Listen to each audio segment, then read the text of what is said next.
আসসালামু আলাইকুম ভিউয়ার্স, আশা করি সবাই ভালো আছেন। এখন তো চারিদিকে বর্ষাকাল চলছে, একটানা বেশ কয়েকদিন বৃষ্টির পর আজকে আকাশটা একটু পরিষ্কার হলো, তাই ভাবলাম অনেকদিন তো বাগানে যাওয়া হয় না, চলুন আজকে একটু বাগানে যাই। বাগানে ঢুকতেই আমার নজর গেল আনারস গাছ দুটির দিকে, কিন্তু কাছে গিয়ে আমার মনটা ভীষণ খারাপ হয়ে গেল। আমাদের গাছে দুটি সুন্দর আনারস বড় হচ্ছিল, এসে দেখি কে বা কারা একটা আনারস পুরো চুরি করে নিয়ে গেছে। আর অন্য আনারসটার অবস্থা দেখেন, এটাকে ছিঁড়ে বা ভেঙে গাছের নিচে ফেলে রেখে গেছে। তো আনারসটা একদমই কাঁচা, পাকা হলে তাও কেটে খাওয়া যেত।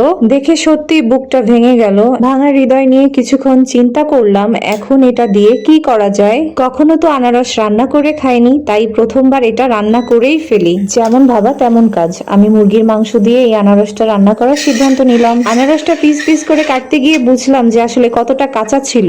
কাটার সময় এত আঠালো লালা বের হচ্ছিল যে হাত বারবার পিছলে যাচ্ছিল। এবার রান্নার পালা। কড়াইটা গরম হলে কড়াইয়ে তেল দিলাম, তারপর একে একে সব রকমের মশলা দিয়ে ভালোভাবে কষিয়ে নিলাম। আসলে স্পেশাল ভাবে কিছু বলার নাই, সবাই যেভাবে মুরগির মাংস রান্না করে সেইভাবেই আমি করছি। বাঙালিরা যেভাবে রান্না করে ওইভাবেই করছি আর কি। কড়াইটা গরম হলে তাতে তেল দেয়, তারপর পেঁয়াজ কুচি, রসুন, আদা পেস্ট, জিরার গুঁড়া, ধনের গুঁড়া এই সব কিছু দেয়। এই মশলাগুলো কষানোর পর তার ভিতরে গরম মশলা দিয়ে দেয়। গরম মশলা বলতে এলাচ, লং, তেজপাতা এইগুলো আর কি। এইভাবেই আমরা বাংলাদেশিরা যেভাবে রান্না করি।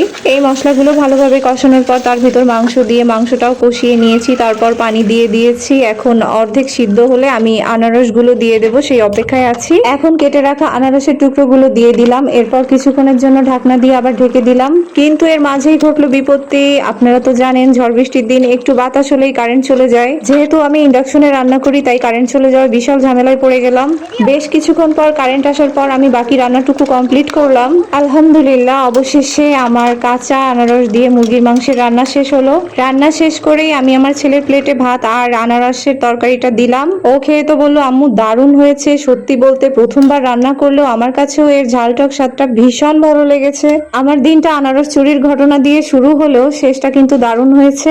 ভিডিওটি ভালো লাগলে অবশ্যই চ্যানেলটি সাবস্ক্রাইব করবেন। আজ এই পর্যন্তই, আল্লাহ হাফেজ।